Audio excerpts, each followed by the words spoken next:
Good morning, class 9th. You are studying about the working institution. In the working institution, next topic is political prime minister and council of minister. It is the most important institution. No direct election, it means किसी भी देश के PM को, हमारे देश को PM को directly elect नहीं किया जा सकता। यह है be elect the MPs and MLA. तो Lok Sabha, in the Lok Sabha election people directly elected the member of parliament and MP and in the MPs, जब एमपी हो जाते हैं इलेक्टेड या आफ्टर इलेक्टिंग एमपी, तो MP select the president or elect the president by voting, है ना। the leading of the president of the country, leading of president of the country, उस देश के राष्ट्रपति की अध्यक्षता में उस देश की राष्ट्रपति फिर उसको मनोनीत करता है, मतलब सिलेक्ट करता है राष्ट्रपति। प्रधानमंत्री को बनाने का अधिकार राष्ट्रपति को है, लेकिन जो मेजर दल का नेता होगा, जो बहुमत दल का नेता होगा, जिसके पास ज्यादा एमपीज होंगे, वो ये बनाएगा। कौन बनाएगा? प्राइम मिनिस्टर बनाएगा। इसके बाद after appointing the prime minister, the president appoint other ministers. देखिए, after the election, after the appointment of the prime minister of India, president elect other ministers with the advice of the prime minister of India. Bharat के प्रधानमंत्री की सलाह से कहना चाहिए कि राष्ट्रपति महोदय अलग मिनिस्टर्स का नियुक्त करते हैं और अलग अलग और भी मिनिस्ट्री जो है बनाते हैं। इसके बाद the minister are usually from the party और coalition that majority in Lok Sabha. देखिए, मिनिस्टर चाहे वो खुद की पार्टी से आया हो या कोलिजन से आया हो, मेजॉरिटी में शामिल होगा। It means PM become the party who having a majority in Lok Sabha, जिसके पास मेजॉरिटी होगी वह है लोकसभा में बहुमत दल का नेता होगा, वही प्रधानमंत्री नियुक्त होगा, उसी की कैबिनेट बनेगी। और दूसरा जो विरोधी दल है वो अपोजिशन में रहेगा, है ना, वो अपोजिशन में रहेगा। इसके बाद free choose ministers as along they are the members of Parliament. Sometimes person who is not member of the Parliament can also become the ministers. कभी कभी देखिए नियम ये है कि उसमें जो मेंबर्स हैं वही उसके मिनिस्टर्स होंगे, लेकिन in rare case advice of the PM and the president's, permission of the president, जब कोई जैसे कोई मेंबर नहीं भी है तो उसको भी मिनिस्ट्री में जाने का अधिकार होता है। देखिए लिखा है the prime minister is free to choose minister as long as they member of the Parliament. ठीक है, sometimes a person who is not a member of Parliament can also become a minister, but such a person has to get elected to one of the house of the parliament and within 6 months of appoint as minister। लेकिन conditions हैं Indian constitution के अनुसार। भारत में आप लोकसभा के सदस्य हैं, then you can participate in the election of the PM. और अगर आप किसी के सदस्य नहीं हैं तो आपको विद इन 6 महीने में उस सदन का, उस हाउसेस का आपको सदस्य बनना होगा। Is it clear? कहने का मतलब है कि अगर आप किसी भी के सदस्य नहीं है, लोकसभा राज्यसभा में किसी के सदस्य नहीं है और आपको मिनिस्ट्री दे दी गई, मतलब वैसे अधिकार तो है कि जो मेंबर है उसे मिनिस्ट्री दी जाए, but sometime PM select anyway, किसी बंदे को सिलेक्ट कर लिया और उसे पता है कि ये बंदा 6 महीने के अंदर एक सीट दिला देगा, मतलब कहने का जो बाई इलेक्शन होते हैं उसमें ये इलेक्शन में आ जाएगा, तो उसे भी सिलेक्ट कर सकते हैं। ऐसा नहीं कि वो करे ही ना कभी, मेरी मर्जी, मर्जी किसी की नहीं होती यहाँ पे, क्योंकि लोकतंत्र है। मर्जी तो पीएम की भी नहीं होती, मर्जी तो प्रेसिडेंट की भी नहीं होती। With the help of majority election, बेटा I am telling about by election. जो चुनाव होते हैं बाई इलेक्शन के आधार पे उसे बना देते हैं। बाई इलेक्शन का मतलब होता है सिलेक्ट हो गया, इलेक्शन हो चुके हैं, लेकिन कुछ सीटें खाली होती हैं क्योंकि एक कैंडिडेट 2 जगह से लड़ जाता है, या कैंडिडेट लीव कर देता सीट को, या कैंडिडेट की आकस्मिक निधन उसका हो जाता है। In case by election hold होते हैं। और बाई इलेक्शन की भाई पहले से सब कुछ वो होता ना, उसको पता होगा पार्लियामेंट को कि आफ्टर 6 मंथ या आफ्टर 2 मंथ इलेक्शन होने वाला है और इस बंदे को कुछ सीट मिलनी है, उस बिहाफ पे वो दे सकता है। Is it clear? तो बिल्कुल आपका क्वेश्चन बिल्कुल सही था कि भाई इलेक्शन आप करा दिए, अब कहाँ से सेलेक्ट करोगे? तो वो बाई इलेक्शन से कराते हैं, ठीक है। इसके बाद अब हम बात कर रहे हैं आपसे, सीधे आपको ले चले बट सच अ पर्सन। सुनिए, हटिए। Council of minister is official name of the body that include all the ministers, usually get 60 to 80 minister difference ranks. इसमें एक फाइनल अथॉरिटी होती का मतलब जितने भी डिसीजंस लेने का जो अधिकार है वो कहना चाहिए कि कैबिनेट मिनिस्ट्री को होता है। काउंसिल ऑफ मिनिस्टर जो होते हैं,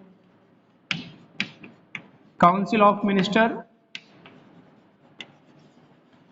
ये एक हेड है, एक अथॉरिटी है, निर्णय लेने की एक वो है, एक ग्रुप है। भाई ऐसे तो इतने मंत्री हैं, मिनिस्टर्स हैं, किस कौन कौन निर्णय लेगा? तो जो कैबिनेट में बैठेगा, जो काउंसिल में बैठेगा, जो उस ग्रुप में बैठेगा। मेरी बात समझ आ रही ना? तो इसकी संख्या जो होती है वो होती है 60 से 80 डिफरेंट रैंक के होते हैं। 6 to 80 डिफरेंट रैंक, अलग अलग रैंक के होते हैं, मंत्री होते हैं। किसी को कोई डिपार्टमेंट, किसी को कोई डिपार्टमेंट, किसी को अलग अलग डिपार्टमेंट होते हैं। इंडिया के अंदर railway, agricultures, roadways, financial, defence, home ministry, cloth मंत्रालय जो होता है, कपड़ा मंत्रालय होता है, एजुकेशन मिनिस्ट्री, तो अलग अलग से ये मंत्रालय इनको दिए जाते हैं। अब कैबिनेट मिनिस्टर क्या होते हैं? Top level minister, running party of who are the change the major ministers. ये जो कैबिनेट मिनिस्टर का एक वो है, एक टॉपिक है। कैबिनेट जो मिनिस्टर होते हैं, जो उच्च तबके के कैबिनेट मिनिस्टर, ये जो है टॉप लेवल लीडर होते हैं बेटा। टॉप लेवल की जो मतलब कहने का, इलेक्टेड होने के बाद उन्हें कैबिनेट में शामिल किया गया का मतलब है कि कैबिनेट मिनिस्ट्री को इंपॉर्टेंट पोस्ट प्रोवाइडेड कराई गई होंगी। So they have the significant role. एक इंपॉर्टेंस और एक अच्छी भूमिका में ये नेता होते हैं, ये मिनिस्टर होते हैं। तो रूलिंग पार्टी के होते हैं, वो सही है, लिखा ही है कि रूलिंग पार्टी के टॉप लेवल जो लीडर हैं उन्हें हमने, जैसे डिफेंस है, होम मिनिस्ट्री है, फाइनेंस मिनिस्ट्री है, ये railway, agricultures, these all are a important ministry of India, ये इम्पोर्टेंट मिनिस्ट्री हैं और भारत में बड़े मंत्रालय हैं। तो टॉप लीडर को इन्हें दे दिया जाता है। इसके बाद usually the cabinet minister meet to take decision in name of the council of minister. इसमें 20 मिनिस्टर लगभग होते हैं कैबिनेट में, टॉप लेवल जो होते हैं 20 होते हैं। 20 members are over here in the cabinet और अ टॉप लीडर, जिनके बड़े बड़े पोस्ट जिन्हें मिलती हैं सरकार चलाने के लिए, बड़े बड़े पॉलिसीज प्रोग्राम्स बनाते हैं अपने एक्सपर्ट के द्वारा। इनका एक इकोनॉमिस्ट होता है, एक एक्सपर्ट होता है, इनका जो एडवाइजर होता है वो इन्हें सलाह देता है, वो इन्हें पूरी तरीके से मेंटेन करता है। And already they having a intelligence, तभी तो टॉप लेवल में शामिल हैं। इसके बाद हम बात करेंगे अगले, मिनिस्टर्स ऑफ और state with dependent charge. Minister of state मतलब एक होते हैं minister of state, minister of state, देखो मतलब राज्य मंत्री। एक होते हैं कैबिनेट मंत्री, एक होते हैं राज्य, ये होते हैं मिनिस्टर्स जो इंडिपेंडेंट चार्ज में होते हैं। इंडिपेंडेंट का मतलब होता है, इंडिपेंडेंट चार्ज मतलब कैबिनेट में जो स्टेट मिनिस्टरी होती है, तो एक होती है डिपेंडेंट और एक होती है इंडिपेंडेंट। एक होती है कैबिनेट, एक होती है council of the minister. Council minister में 50 से 80 मेंबर होते हैं, हमने देखो लिखा। फिर मैंने बोला मिनिस्टर, कैबिनेट मिनिस्टर में 20 मंत्री शामिल होते हैं जो टॉप लेवल के होते हैं। इसके बाद हमने बता दिया आपको मिनिस्टर ऑफ स्टेट इंडिपेंडेंट होते हैं, जिन्हें किसी पर आश्रित नहीं होते, मतलब किसी का आदेश या किसी पे इंडिपेंडेंट नहीं होते हैं। usually in charge of smaller minister, they participate the cabinet meeting only when specially invited.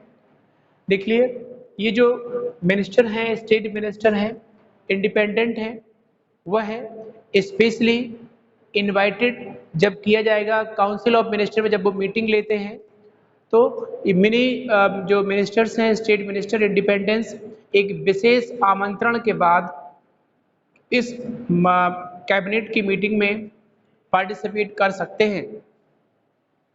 इसके बाद मिनिस्टर ऑफ स्टेट,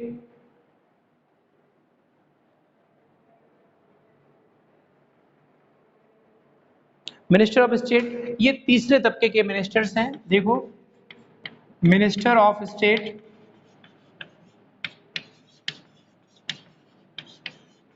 ये हो गया मिनिस्टर्स ऑफ स्टेट इंडिपेंडेंट, विशेष अनुमति के बाद, विशेष बुलावे के बाद मुझे मतलब इनवाइट किया जाता कि आप सबको आमंत्रित किया जाता कि आप इस हिस्से में आप भाग लीजिए, पार्टिसिपेट करिए। तो overall I am telling about the independence state ministry. Independent मतलब किसी पे आश्रित नहीं है, किसी पे डिपेंडेंस नहीं है। और दूसरी है तीसरे लेवल की है minister of state but dependence. जो मिनिस्ट्री ऑफ स्टेट है वो ऑफिशियली देखिए हमको बता दें कि अटैच होते हैं, are attach to the required to assistant cabinet minister. मैं बता दूं कैबिनेट मिनिस्टर कहाँ गया, ये रहा कैबिनेट मिनिस्टर जो टॉप लेवल लीडर में, ये असिस्टेंट होते हैं, असिस्टेंट कह लो इनको। ये अटैच होते हैं, मंत्रालय में अटैच होते हैं। मेरी बात समझ में नहीं आई?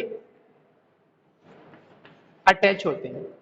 ये मिनिस्ट्री है इंडिपेंडेंट, स्टेट मिनिस्ट्री है, वो टॉप लीडर से अटैच होती है, ठीक है। और इसको क्या कहते हैं, असिस्टेंट भी कह लो इसको, एक सहायक भी कह लो इसे, सहायक भी, असिस्टेंट कैबिनेट मिनिस्टर कहते हैं।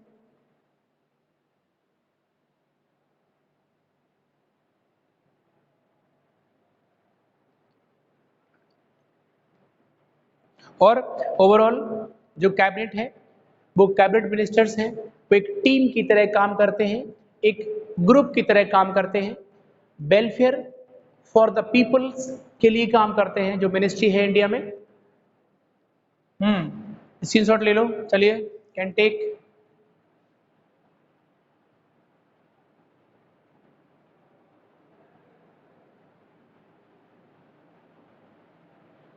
ओके, दूसरी चीज मेरी बात समझ में आ गई। काउंसिल ऑफ मिनिस्टर भी 80 से 60 होते हैं, काउंसिल होती है मिनिस्ट्री की। फिर से सुन लो, council of minister is the official name of the body.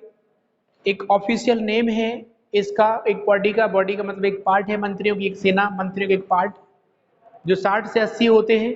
ये पूरे काउंसिल में सब आ जाएंगे, कैबिनेट हो जाएगा, स्टेट इंडिपेंडेंस हो जाएगा और स्टेट हो जाएगा, क्योंकि ये पूरी काउंसिल है ना। इस सभा के सब सदस्य हैं, 80 से 60 होते हैं, 60 से 80 मेंबर होते हैं। टॉप लीडर में आपके 20 होते हैं, फिर इंडिपेंडेंट होते हैं और फिर जो है स्टेट होते हैं। स्टेट अटैच होते हैं या तो असिस्टेंट होते हैं। तो ये सब इनको इस तरीके से इन्हें जो है मिनिस्ट्री दी जाती है। अब हम बात करेंगे आपसे next one, no minister can openly criticise any decisions government even is about another minister of department. मतलब अगर जो जिस विभाग का मंत्री है, जिस विभाग की मिनिस्ट्री आपको सौंपी गई, हमको सौंपी गई है, तो हम केवल उसी विभाग का एक रिलेटेड डिपार्टमेंट में हम डिसीजन ले सकते हैं। नाइदर डिफरेंट डिपार्टमेंट पे हम डिसीजन नहीं ले सकते, we can not take any of the decisions from another department. या हम रिलेटेड के या हम अपने मिनिस्ट्री का वो ले सकते हैं, कोई भी डिसीजंस ले सकते हैं। Cabinet ministers are secretaries who are the civil servant. The secretaries provide the necessary background information to the mistake of the decisions. मैंने कोई बोला था, एक सेक्रेटरीज होता है जो एक आईएएस या एक कहना चाहिए कि एक सरकारी महकमे से होता है, जो एक असिस्टेंट के रूप में काम करता है, जो एडवाइजरी करता है, गलतियां होने से रोकता है। एक सिविल सर्वेंट होता है प्रत्येक मंत्री के पास एक सेक्रेटरी होता है जो सिविल सर्वेंट होता है और जो सीक्रेसीज देता है ना। Secretaries provide the necessary background of information, ये कहना चाहिए कि जो इन्फॉर्मेशन का नेसेसरी बैकग्राउंड है वो उस मिनिस्टर को प्रोवाइड कराता है, डिसीजंस लेने में सहायक होता है, जो गलतियां नहीं करता है, गलतियां करने के चांसेस कम होते हैं मिनिस्टर्स के। पता चला कि एक जो सिविल सर्वेंट है वो एक जमीनी लेवल पे वहाँ पे काम कर रहा है किसी जिले में, उससे पूछ कर सारे डिसीजंस लिए जाते हैं। तो मिनिस्ट्री ओवरऑल डिसीजन लेने का उसको अधिकार है मंत्री को, लेकिन आपकी एडवाइस से कौन लेगा? वो जो उस जिले पर का अधिकारी है, रिलेटेड टू डिस्ट्रिक्ट ऑफिसर जो भी है उससे वो जिस डिपार्टमेंट में है तो उससे वो लेगा, एडवाइस लेगा, ठीक है ना, तब जाके कोई डिसीजन आगे वो निर्णय करेगा। अब आ जाओ power of the prime minister. Next one, power of prime minister. यहां देख लो पावर ऑफ पीएम।